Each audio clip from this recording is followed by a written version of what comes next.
Les cyberprédateurs continuent d'agresser des enfants et il faut continuer de les dénoncer. Cette semaine, JE vous présente des hommes, parfois des pères de famille, qui utilisent Internet pour rapprocher et agresser de jeunes garçons. Ils se montrent directs, agressifs et prêts à tout pour assouvir leurs pulsions criminelles. Bienvenue à cette émission spéciale JE, cyberprédateurs dans la mire. Vous êtes ici pour Jason? Oui, absolument. Vous êtes pas grand, les cheveux rasés, vous êtes la description. Vous sauvez? Qu'est-ce que vous faites avec un petit gars de 14 ans, votre âge? Je les ai tous mis d'ouvrir. Vous allez me dire à moi que vous ne regardez pas l'âge des gars avec qui vous voulez avoir des relations sexuelles.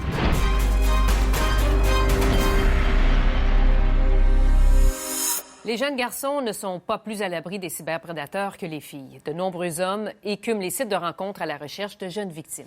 Au cours de la prochaine heure, vous allez voir plusieurs de ces prédateurs. Ils viennent de tous les milieux et de tous les groupes d'âge. Et ils ont en commun une chose, ils tentent d'attirer des mineurs. Cet homme a donné rendez-vous à un adolescent de 14 ans dans un parc et ça ne semble pas la première fois. Michel Jean de l'émission JE. Vous venez rencontrer Jason? Ah bon? Vous venez rencontrer Jason? Non. Ah oui, c'est vous, j'ai votre photo. C'est avec nous, vous chattez. Sauvez-vous pas pour rien, regardez là. L'homme prend un risque qu'il regrette maintenant amèrement. Qu'est-ce que vous faites avec un petit gars de 14 ans, votre âge? Vous savez que c'est illégal? Hein? Oui, Michel, le voilà. Voici un autre cyberprédateur conscient qu'il commet actuellement un acte illégal. L'homme d'une soixantaine d'années se gare un peu plus loin pour mieux surveiller à distance l'arrivée de l'adolescent qui l'attend très patiemment. Voici Jason, un ado de 14 ans, personnage fictif créé par JE sur le populaire site de rencontre Gay 411. Des dizaines de cyberprédateurs approchent le jeune homme et lui proposent de les rencontrer. Oui, Michel, il est parti juste sur le bord de la route, là, juste en arrière de vous, le long de l'immeuble, là, tiens. Oui, il reste dans son auto. Des hommes comme celui qui se trouve derrière le volant de cette Toyota, attendant patiemment sa victime. Sur Internet, il a présenté rapidement ses intentions. Il demande à Jason s'il s'est masturbé, s'il a déjà reçu une fellation et lui propose de lui en faire une. Pour une identification rapide, l'homme se décrit « Je mesure 5 pieds 5 et pèse 160 livres.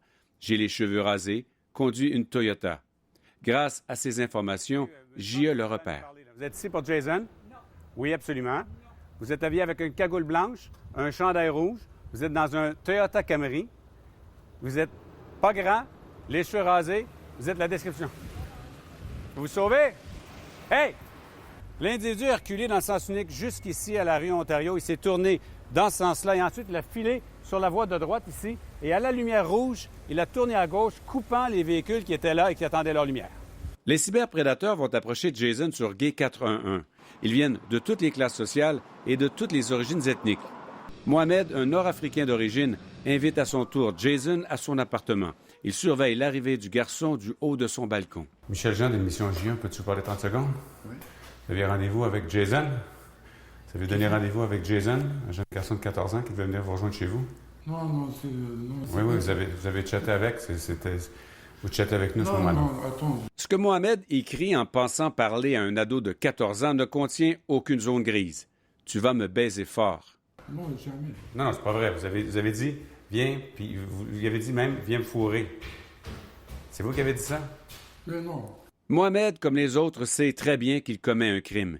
Il écrit « J'ai peur, t'es jeune, j'ai pas le droit ». Vous avez chatté avec un jeune garçon qui avait 14 ans. Vous lui avez donné rendez-vous chez vous pour avoir des relations sexuelles. Vous savez que c'est illégal d'avoir des relations sexuelles avec un jeune de 14 ans? Je veux juste regarder en bas. Est-ce que c'est qui me menace? Puis le gars, on ne vous a pas menacé, là. Hein, vous êtes conscient de ça? Vous avez discuté, vous avez dit même que vous aviez peur parce qu'il y avait 14 ans, c'était illégal. Donc, vous êtes conscient que c'est illégal.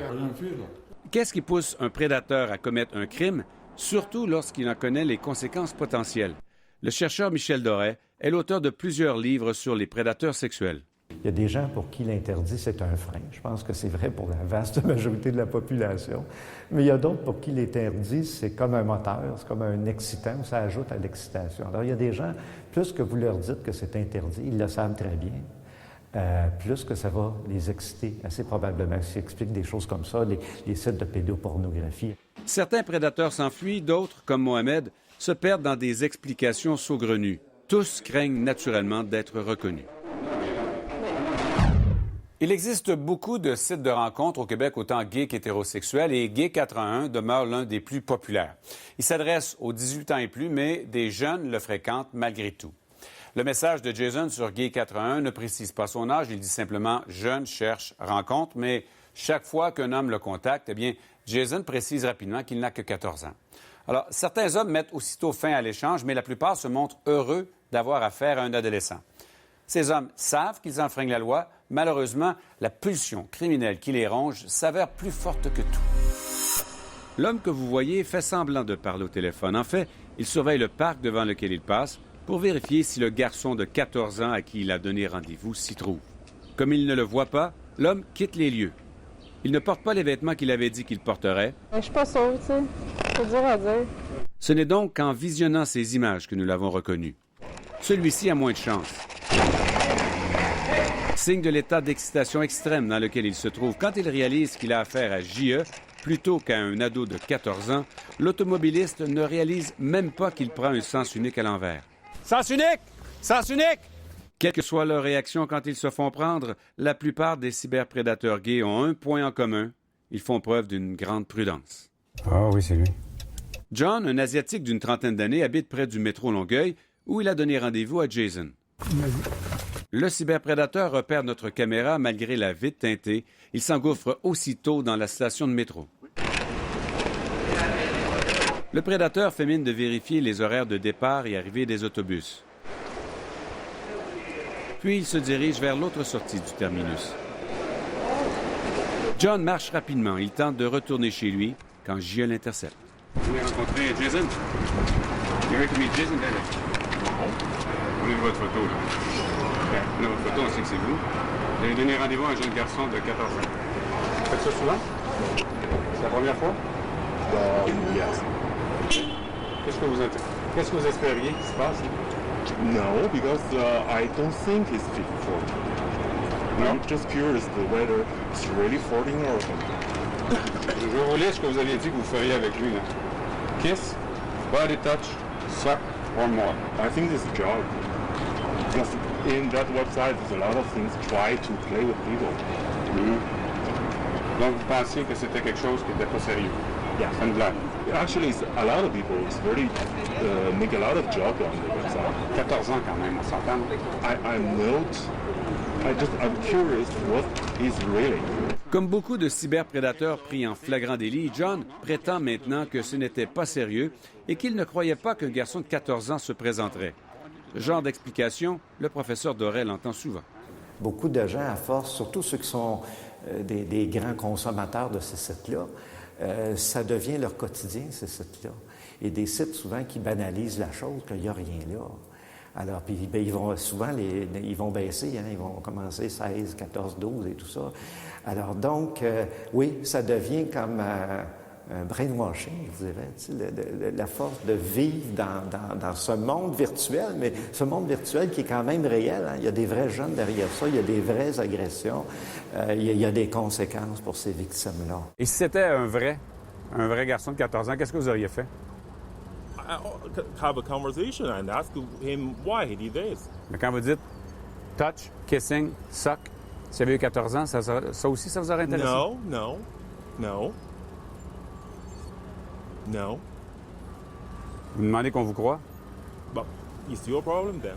Mais les vieux pensent qu'ils sont encore des ados, et puis souvent les adultes qui font ces choses-là vont vous dire, soit en consultation, en recherche, j'en ai rencontré, ils disent « Ah ben oui, mais non, moi j'ai le cœur jeune, on est en jeune après tout ». Alors, c'est une vision complètement distorsionnée. C'est comme s'il n'y avait plus de barrière entre les générations. Et ça aussi, ça fait comme tomber le tabou. D'inciter un jeune à venir comme ce que vous avez fait, là, hein? Que c'est criminel parce que c'est du leurre d'enfant. Seriously, I don't think it's really 40. I don't think so. Vous pensez qu'il avait quel âge? I don't know. I want to meet that people and see whether it's... Vous l'ameniez chez vous, là? No. Ben oui. Regardez là. OK, I can take you from Metro Longueuil about 5 minutes from Metro.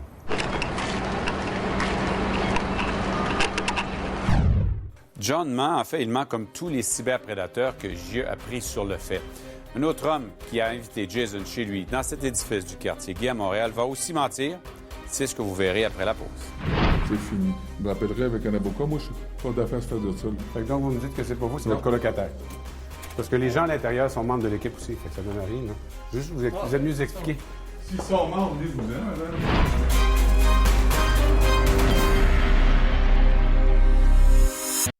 Joignez la grande famille de JE sur Facebook. C'est simple, rendez-vous sur le site de JE et cliquez sur le lien Facebook qui y apparaît. Vous pourrez donner votre opinion et vous aurez accès à des informations et des vidéos exclusives. JE sur Facebook, pour vous. Les cyberprédateurs mentent tous. Ils mentent sur leur âge, leur motivation ou sur leurs intentions. Comme vous allez le voir dans le prochain reportage, il en faut beaucoup à certains d'entre eux pour qu'ils passent aux aveux. Le prédateur qui habite cet édifice du quartier Gay a aussi invité Jason chez lui. Il ouvre la porte du rez-de-chaussée, mais voici sa réaction en découvrant à travers la meurtrière que c'est J.E. et non un adolescent qui cogne à sa porte. Monsieur, vous êtes tous mieux d'ouvrir? Quelques mois plus tard, Jacques met son condo à vendre. Bonjour. L'équipe de J.E. se fait alors passer pour des acheteurs potentiels. Même les matelas. Les matelas, c'est des matelas neufs de 2 ans, eux autres aussi. Nous profitons de l'occasion pour confronter l'homme. Bonjour. Bonjour, monsieur. Je suis agent de l'émission JE. Oui. Vous vous souvenez, on était venu ici au printemps dernier. Non, je viens d'arriver. Non, vous êtes ici depuis 2 ans. Vous habitez ici depuis 2 ans. Mais là, est-ce qu'on peut savoir pour quelle raison, là? Parce que là, quand on était venu il y a au printemps dernier, vous aviez chatté avec un jeune garçon qui s'appelle Jason, de 14 ans. Mais là, Et vous lui avez donné rendez-vous pour venir chez vous. J'ai des colocataires ici aussi, là. Fait que le wow, là. Avant, Vous avez là, des colocataires ici. Oui. Fait que là, avant de brimer les gens, là, j'aimerais ça combien que de ça, colocataires? première des choses, ça, c'est indiscret. Pendant la visite du propriétaire, notre équipe ne trouve aucun signe d'un potentiel colocataire dans ce 3,5. Raison personnelle, là, c'est fini. Je m'appellerai avec un avocat. Moi, je suis pas d'affaires à se faire de ça, là. Fait que donc, vous me dites que c'est pas vous, c'est Non. votre colocataire. Parce que les gens à l'intérieur sont membres de l'équipe aussi, fait que ça donne rien, là.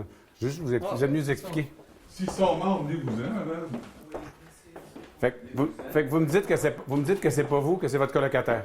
Venez vous asseyez, qu'on parle. Hey, ça va me faire même plaisir. Bon, parfait.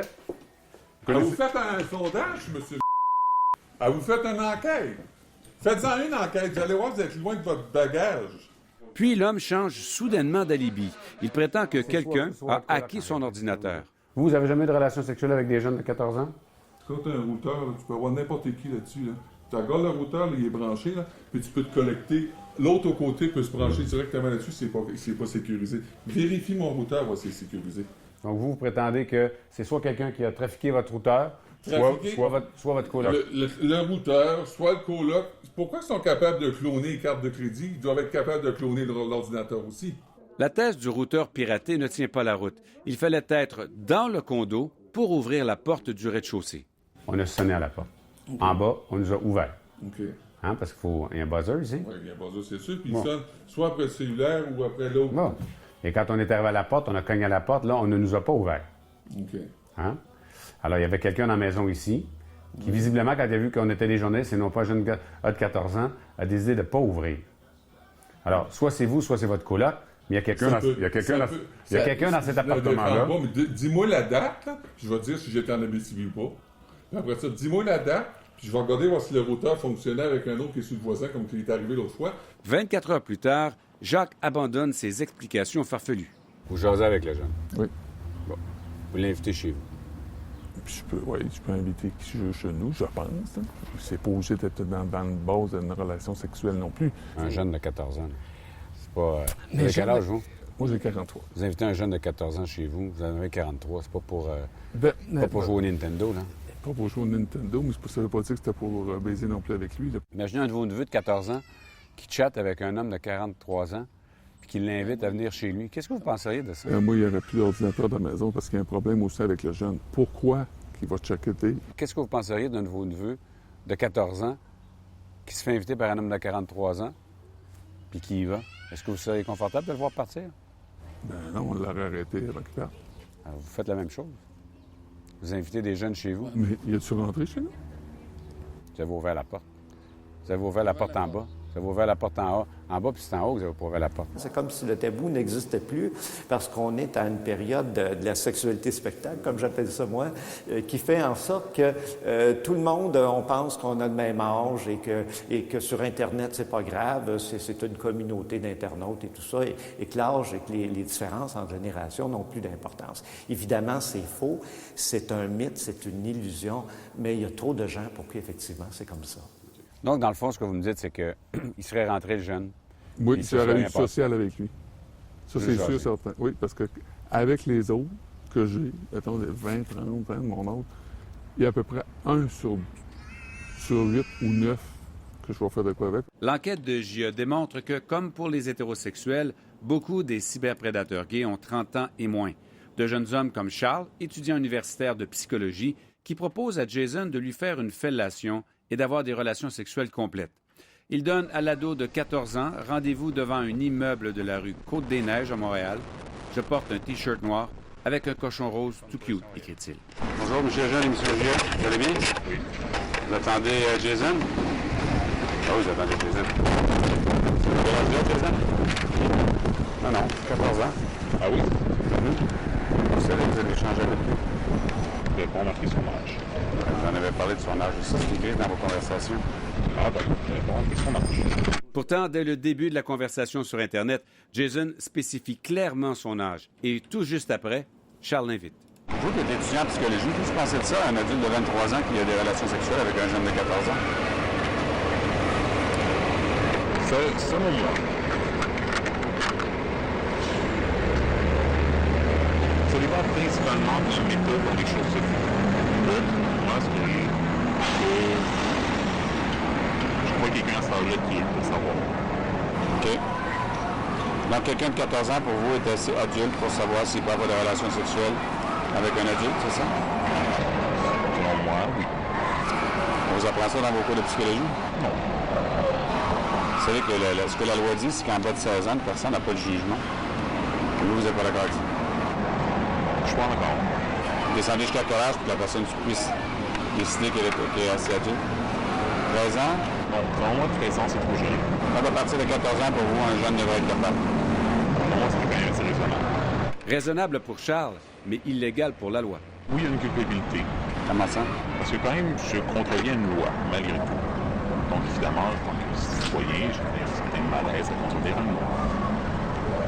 Donc, vous avez un malaise parce que vous contrôlez une loi, mais ça ne contrevient pas à vos valeurs personnelles, si je comprends bien.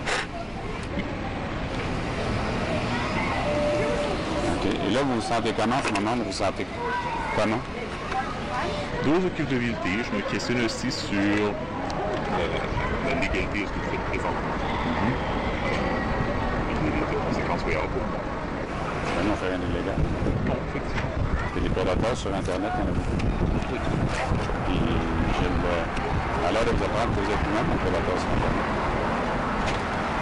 Vous avez raison, je dirais que ça me donne à réfléchir à ce qui se passe en ce moment. Jay, 22 ans, attend lui aussi Jason devant chez lui. Bonjour, Michel Jean de l'émission JE. Oui. Vous allez bien?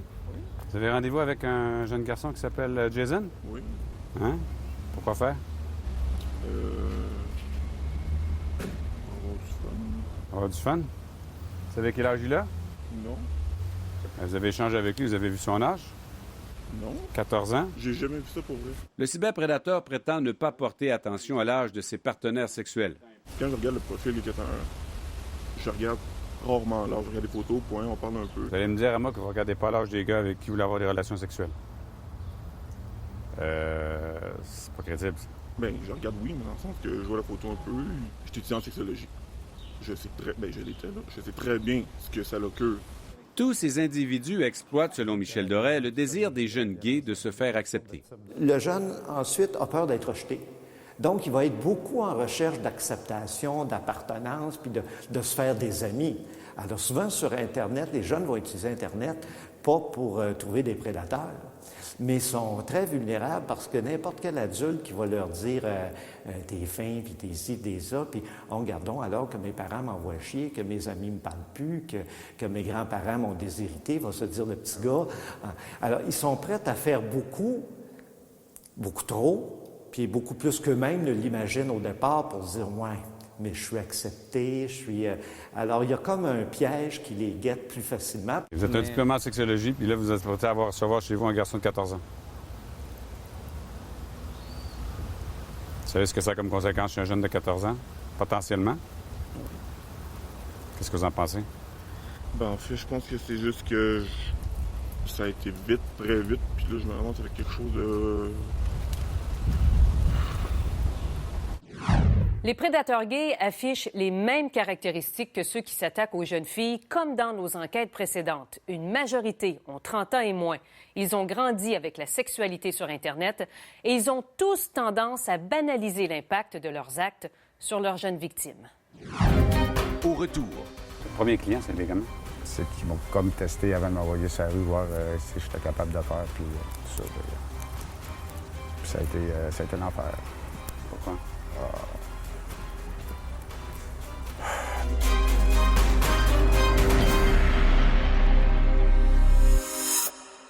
Joli condominium bien situé, avec comme voisinage une maison de transition pour délinquants sexuels. Oh mon Dieu, je savais même pas. Connaissez-vous vraiment vos voisins? La semaine prochaine à JE. J a voulu savoir si parmi les adultes qui approchaient Jason, certains accepteraient de payer pour avoir des relations sexuelles avec un ado de 14 ans. Alors, nous avons modifié l'annonce sur Gay 81. Jeune cherche rencontre est donc devenu Jeune cherche homme généreux. Et nous avons constaté que beaucoup d'hommes sont prêts à débourser pour se payer un jeune et à notre grande surprise, dans bien des cas, il s'agit de pères de famille. Le propriétaire de ce luxueux 4x4 n'est pas là pour faire le plein. Il attend sa proie, Jason, 14 ans, le personnage fictif créé par J.E. Sur Gay 81, son profil le décrit comme sexuellement actif, un homme qui cherche du sexe n'importe où durant la semaine. L'homme se dit aussi généreux, et c'est ce qui l'amène ici. Ce cyberprédateur a offert 100 $ à Jason, 100 $ pour une fellation dans son véhicule, ici même dans le parking de la station-service du nord de Montréal. L'homme, un ingénieur, demande à l'adolescent de se raser le pubis. « J'aime ça imberbe, moi », écrit-il. Faites ça souvent, payer des jeunes garçons? Parlez-nous, faites ça souvent?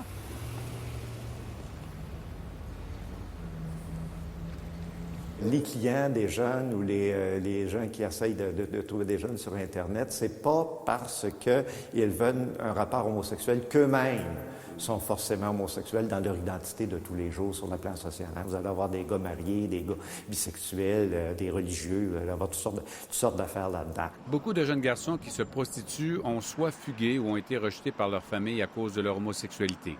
Ils se retrouvent souvent à Montréal ou à Québec. La prostitution devient une façon de survivre. Elle l'a été pour Sylvain, qui à 15 ans s'est retrouvé dans la rue. Le premier client, c'est des gamins. Oh, ça, je m'en souviens. C'était un monsieur assez âgé. Ben, c'est lui, justement, qui m'a pris sur son aile. Alors, à peu près une cinquantaine d'années. Gros char de l'année, puis c'est ça. Puis, c'est ça. C'est qu'ils m'ont comme testé avant de m'envoyer sur la rue, voir si j'étais capable de faire, puis tout ça. Puis ça a été un enfer. Pourquoi?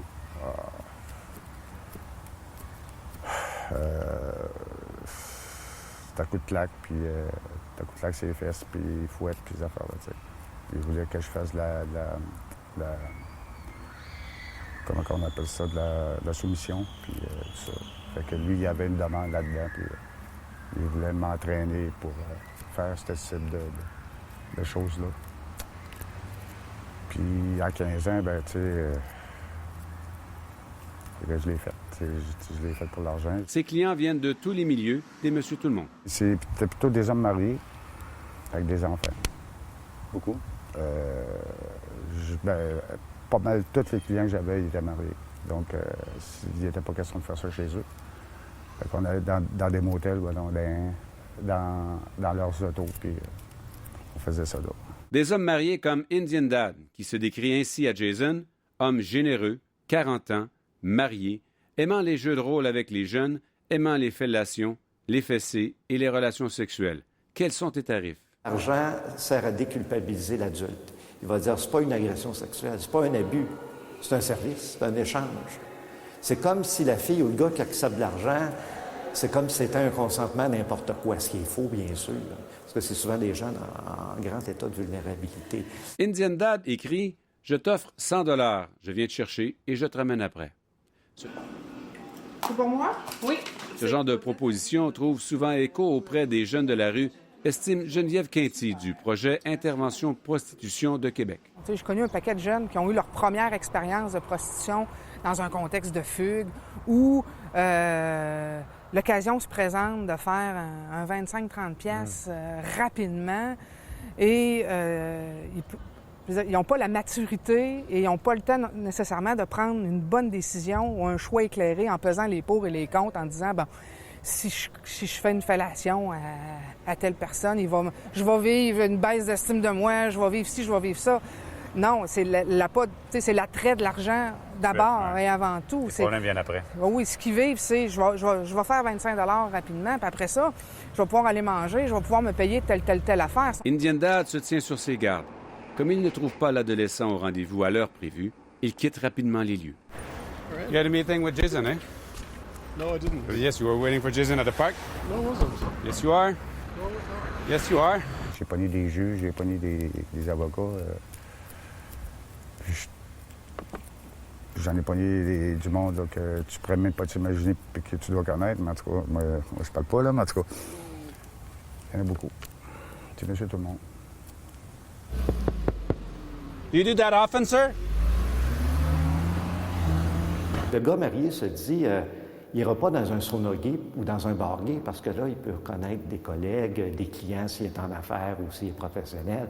Alors, il y a certains clients, puis encore les recherches le montrent, qui vont se dire, bien, c'est comme si c'était moins à risque, entre guillemets. Parce que là, il n'est pas avec un adulte qui peut croiser dans sa vie professionnelle, dans sa vie familiale, dans sa vie de tous les jours. La rencontre avec J.E. a fait réfléchir le cyberprédateur au véhicule utilitaire sport. 2 semaines plus tard, il accepte de s'expliquer. Ça a commencé avec Internet. Là. OK. Donc, le phénomène d'Internet m'a rendu accessible cette situation-là. Là. Donc, vous, avant, ça faisait pas partie de votre vie? Non. Ça fait longtemps? Ça doit faire une bonne, peut-être 5-6 ans. Là. Est-ce que vous considérez comme homosexuel ou pas? Oui. Oui. Vous êtes marié? Je suis marié. Avec des enfants? Oui. Donc, vous vivez ça dans le placard? Si on peut dire oui, effectivement. Ça, ce bout-là, ça doit pas être facile. C'est une réalité de plusieurs personnes, j'imagine. Ce père de famille sort de son placard 1 à 2 fois par mois pour se payer un jeune, toujours un jeune. Comment la rencontre avec Jason, ça devait se passer? Qu'est-ce que vous aviez en tête? Ben, j'avais en tête comme certaines autres rencontres, dans le sens que, évidemment, c'est un plan sexuel, on s'en cache pas, là. Donc, évidemment, ça se fait rapidement au niveau de la rencontre. Puis, c'est sous l'anonymat, évidemment. Là. Dans votre véhicule, c'est ça que tu as pris? Effectivement, oui. Fait que dans votre tête, vous le ramassez sur le coin, la relation sexuelle avait lieu dans le véhicule, puis vous le laissez repartir après. Effectivement, c'est ça. C'est simplement ça. C'est le modus operandi avec lequel vous êtes familier? Oui. Il cherche toujours de nouveaux prostituées et change régulièrement de garçon, sauf une fois où ça a duré plus longtemps. Pendant au moins une année complète, là. On se voyait régulièrement. Là. Avec quel âge? Il y avait 16 ou 17. Là. On n'en parlait pas, disons. Là. On parlait pas de ça. Là. Donc pendant un an, vous le voyez régulièrement? Ben, comme j'expliquais tantôt, là, 1-2 fois par semaine. Donc, une personne. Vous savez qu'il y avait moins de 18 ans? Oui. C'est moi qui ai mis fin à ça. J'ai mis fin parce que ça devenait trop... ça devient trop compliqué. Ça devient quasiment une relation père-fils quasiment. Là. Donc, puis je ne veux pas embarquer là-dedans. J'ai connu des jeunes qui ont vécu des relations, je dirais, privilégiées et particulières avec des clients pendant un certain nombre de temps, sur une longue période de temps, que ce soit 1 an, 1 an et demi. On appelle, dans notre jargon, les sugar daddy, des hommes qui se sont investis auprès de ces jeunes-là et des jeunes aussi qui se sont investis affectivement aussi, pas juste sexuellement, mais affectivement auprès de ces hommes-là, où il y avait une certaine réciprocité ou une apparence de relation père et fils. Mais au moment où le jeune devient un peu plus vieux, où la pilosité, ils deviennent de plus en plus hommes, généralement, les clients vont les changer pour des plus jeunes. Et lorsque ça arrive, les jeunes vivent une trahison épouvantable. Un autre abandon. Je pensais que cet homme-là m'aimait. Ce que j'essaie de comprendre, c'est que les pulsions sont présentes, sont en dedans de toi. Puis à un moment donné, ben, ça éclate. Vous êtes prêt à commettre des actes criminels pour assouvir ça? J'étais, oui. Vous pensez que vous ne l'êtes plus maintenant? Je travaille fort. Comme je dis, j'ai barré les accès. Les moyens ne seront plus là. Donc... C'est pour ça que les gens tombent des nues, parce qu'eux autres, ils ont l'impression qu'en payant des jeunes qui, pour eux autres, ne sont pas grand-chose, qu'il n'y aura jamais de retombées et de séquelles à ça. Évidemment, c'est faux. Et c'est pour ça que c'est sain de rappeler, à l'occasion, comme vous faites, que ces choses-là, c'est grave. Comme on vient de le voir, la popularité du web et des sites de clavardage et de rencontres a complètement changé le visage de la prostitution dans le milieu gay. Internet facilite les contacts entre les clients et leurs victimes potentielles qui se croient tous deux à l'abri des policiers. Une nouvelle façon de faire qui inquiète une intervenante du milieu. Les impacts réels dans le day-to-day, c'est qu'on ne voit plus de jeunes garçons sur la rue. C'est-à-dire, avant, j'ai moi-même été travailleuse de rue dans les années 90, mais avec l'arrivée d'Internet, les rues sont désertes. C'est-à-dire ça, c'est un impact majeur. Les jeunes adolescents, ils disent, tu savais comment c'est facile maintenant. Parce qu'avant, il y avait tout un... il fallait quand même se déplacer, aller sur la rue. Puis moi, ce qui me fait peur en même temps, c'est que ça t'isole davantage. Dans les années 90, il y avait 4-5 gars qui travaillaient sur le même coin de rue. Il y en a un qui partait avec un client, on le savait qu'il était parti avec un client. Il y avait une solidarité entre les gars. Puis en même temps, ils assuraient aussi leur propre sécurité entre eux. Aujourd'hui, tu peux être seul dans ton salon, prendre rendez-vous avec un client, il n'y a pas personne qui va être au courant. Des jeunes garçons victimes de pédophiles risquent-ils encore pire? On se demande, est-ce que c'est le jeune qui est parti loin avec quelqu'un? Qu'est-ce qui est arrivé? On ne sait pas. Il est-il encore vivant ou il est trop loin? Beaucoup de questions se posent et c'est des questions inquiétantes. Au retour, à JE. L'histoire qui suit glace le sang. On se demande souvent ce qui advient de ces nombreux jeunes qui disparaissent sans laisser de traces et que leur famille ne retrouve souvent jamais. Eh bien, peut-être tombe-t-il sur des individus comme celui que vous allez voir dans ce reportage. Caché dans une camionnette, JE attend que Max se présente comme convenu devant son appartement de l'ouest de la ville. Je le vois pas dans la rue. Spikey, alias Max, a approché Jason sur Gate 411. Dès que le personnage fictif de JE précise qu'il n'a que 14 ans, le cyberprédateur exprime sa satisfaction. « Cool, t'es où? » Il l'invite aussitôt à le rejoindre. « Tu veux venir t'amuser now? » dit-il. Quand l'adolescent lui demande ce qu'il a en tête, Max répond « Une fellation et baiser dehors. » On est de bien là. McDavid, Tintin, on est caché. Dans les échanges courriels, Max refuse de sortir de chez lui tant qu'il ne voit pas Jason sur le trottoir. Nous décidons donc de cogner à sa porte. Le voisin est le propriétaire de l'édifice. You recognize the picture?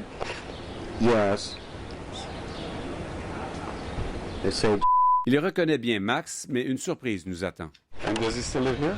No, he's been gone for a couple of years. I just this week had a skip tracer looking for him as well. Oh yeah? And haven't been able to locate an address for him. Are you serious? Le prédateur a donné rendez-vous à Jason dans un endroit qui n'est pas chez lui, mais qu'il connaît. On a donc affaire à un individu qui a choisi un endroit familier pour attirer un adolescent en sachant qu'il pourrait surveiller, cacher quelque part son arrivée et se sauver surtout si quelqu'un d'autre se présente à sa place. Alors, ce même individu projetait d'amener Jason dans un lieu qu'il connaît, cette fois-ci pour avoir des relations sexuelles. Grâce aux informations colligées, JE découvre que le cyberprédateur est en fait un homme au lourd passé criminel. Un criminel récidiviste condamné une douzaine de fois, entre autres, pour vol, introduction par effraction et possession d'armes à feu prohibées. Quand on entend parler des jeunes qui disparaissent, là, ça peut bien ressembler à des histoires comme ça non plus. C'est sûr qu'il y a un certain nombre de jeunes gays ou en questionnement qui disparaissent au Québec. Il y a eu des cas plus connus que d'autres. On ne va pas les nommer. Là. Je pense qu'on n'a même pas le droit de les nommer. Mais quand on travaille là-dedans, c'est sûr qu'on entend parler de certains cas. De disparition. Et ça arrive. Et on se demande, est-ce que c'est le jeune qui est parti loin avec quelqu'un? Est-ce qu'il est arrivé... Qu'est-ce qui est arrivé? On ne sait pas. Il est encore vivant ou il est au loin ou il s'est déguisé pour pas... parce qu'il y a rupture avec la famille, tout ça. Oui, les questions se posent. Beaucoup de questions se posent et c'est des questions inquiétantes. Il y a des jeunes qui pensent que c'est plus sécuritaire par Internet, justement. Ce que vous racontez comme histoire nous dit le contraire. C'est qu'on ne sait pas à qui on a affaire. On peut raconter n'importe quoi sur Internet, se faire passer pour n'importe qui, n'importe quel âge. On peut être un gentleman, puis finalement... on est un prédateur. Well, I'm looking for him too because he owes rent and also you're the owner. Right. And he owes you money. Right. Même le détective engagé par le propriétaire de l'immeuble n'a pas réussi à retracer Max. Quel sort l'homme au passé criminel réserve-t-il aux jeunes qu'il trouve sur Internet? Eh bien, la question demeure et elle a de quoi inquiéter.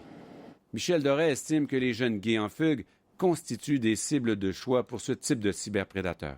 C'est plus une proie facile, si j'ose dire, parce que lui, le jeune qui est en fugue, là, puis qu'à un moment donné, puis personne ne cherche, là, quand il disparaît, là, il n'y a plus personne qui en parle. Parce que dans ces prédateurs-là, il y en a qui sont là, qui peuvent faire disparaître ces jeunes aussi. On a eu dans l'histoire de Québec plein de cas de petits, puis de moins petits gars, là, des jeunes qui ont disparu au Québec. On a une longue série de cas comme ça, extrêmement inquiétantes, qu'on n'a jamais su le fin mot de l'histoire. Et c'est pour ça, oui, il faut conscientiser les gens. Puis je pense que ce que vous êtes en train de faire avec votre émission, c'est de la prévention gratuite. Vous devriez charger ça au gouvernement. Vous venez rencontrer Jason? Au cours de notre enquête, JE a confronté 11 cyberprédateurs sexuels, mais des dizaines et des dizaines d'autres ont approché chaque jour celui qu'ils pensaient être un garçon de 14 ans dans le but d'obtenir des faveurs sexuelles. Ce nombre est plus élevé que lorsque nous avons utilisé des personnages fictifs féminins, comme dans nos enquêtes précédentes. Signe que les jeunes gays se retrouvent davantage ciblés. La question soulève un malaise évident auprès des associations de protection des droits des gays, mais elle soulève surtout un véritable problème. Je suis d'accord avec vous, c'est vrai que les jeunes gays sont plus vulnérables. Mais c'est encore eux autres qui ont le moins de services aujourd'hui. Et je pense que collectivement, il y a une réflexion à faire beaucoup plus large que juste dans notre communauté. Mais est-ce que je me trompe en disant que dans la communauté, c'est un sujet délicat qui rend les gens mal à l'aise? Bien, en fait, socialement, la prostitution, les prédateurs sexuels est un sujet délicat dans la société dans son ensemble. Notre communauté, elle n'est pas différente de la société. Et donc, à partir de là, oui, c'est un sujet sensible. Il existe tout de même quelques ressources pour les jeunes gays et lesbiennes au Québec. D'abord, Gay Écoute, un centre d'aide joignable par téléphone ou par Internet partout à travers la province. Il y a aussi Alter Héros, une communauté web engagée dans la lutte aux préjugés et la promotion des différences. L'Association des lesbiennes et des gays sur Internet crée, quant à elle, des événements pour rassembler les gays et lesbiennes.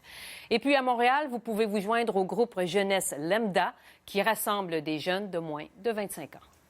À la suite des premières enquêtes de JE sur les cyberprédateurs, le nombre de plaintes reçues par la Sûreté du Québec a considérablement augmenté, au point que la SQ a presque quadruplé le nombre d'enquêteurs affectés exclusivement à ce type de criminalité. Le module d'enquête sur l'exploitation sexuelle des enfants sur Internet compte maintenant 34 personnes.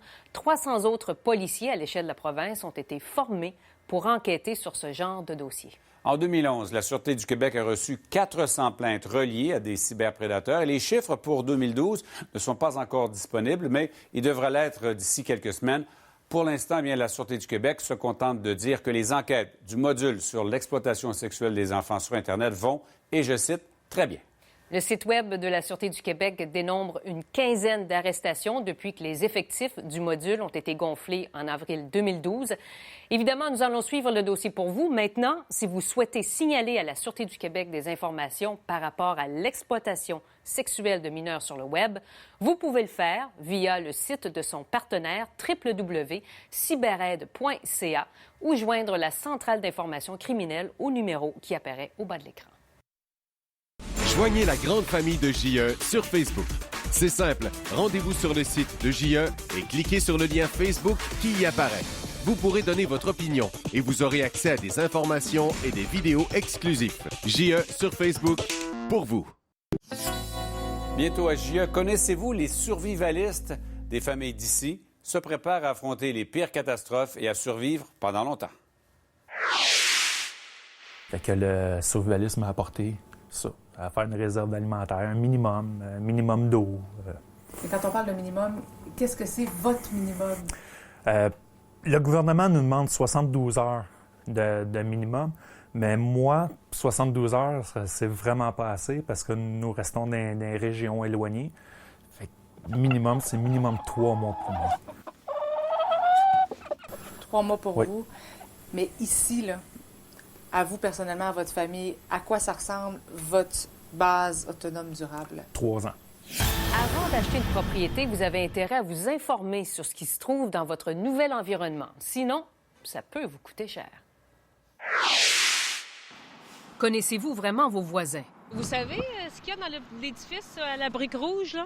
Non. Vous savez pas? Aucune idée. C'est une maison de transition, est-ce que vous le saviez? Le Centre correctionnel communautaire Sherbrooke appartient à Service correctionnel Canada. L'immeuble en brique rouge a pignon sur rue depuis 30 ans. 25 détenus y habitent. Les hommes, dont des délinquants sexuels, ont purgé leur peine en prison et profitent maintenant d'une semi-liberté. Oh mon Dieu, ça... Non. Là, je savais même pas. Et finalement, bientôt à JE également, saviez-vous que certains médicaments ne sont remboursés par la Régie qu'en cas d'exception et sous certains critères? Mais ces critères sont-ils toujours respectés? J'ai eu beaucoup de prescriptions pour un médicament. Dans la même journée, j'ai pu recevoir 5, 6, 7, 8 prescriptions du médicament codifié. Là, je me suis demandé où est-ce que toutes ces personnes-là remplissent les critères. Le médecin me dit pourquoi, selon lui, son patient remplissait le critère et sa réponse ne correspondait pas avec les critères de paiement. Le coût des remboursements de médicaments d'exception par la Régie de l'assurance maladie atteint en 2011 722 millions de dollars. Ce que j'ai perçu, c'est qu'il n'y avait pas vraiment des gens qui faisaient cette vérification-là, malheureusement. C'est pas vrai de dire qu'on ne fait pas de contrôle. On en fait. Mais il n'y a aucun système de parfait. Pour joindre l'équipe de JE, allez sur tvanouvelles.ca. Repérez l'émission JE, cliquez « Nous joindre » pour les suggestions et commentaires ou directement par courrier électronique à je@tva.ca. Et puis sur notre page Facebook, on vous demandait si les cyberprédateurs ciblent le plus souvent les jeunes filles ou les jeunes garçons. Et il y a Louise Duval qui nous écrit « Les jeunes filles sont plus vulnérables que les garçons, mais le web est en train de changer la donne. » Une autre ajoute, pour les parents, c'est encore plus difficile de surveiller les jeunes à cause des cellulaires intelligents. Il faut prendre l'habitude de fouiller dans le navigateur du téléphone pour voir ce qu'ils font. Alors voilà, c'est tout pour l'émission cette semaine. On se retrouve la semaine prochaine, JE vendredi, 19h.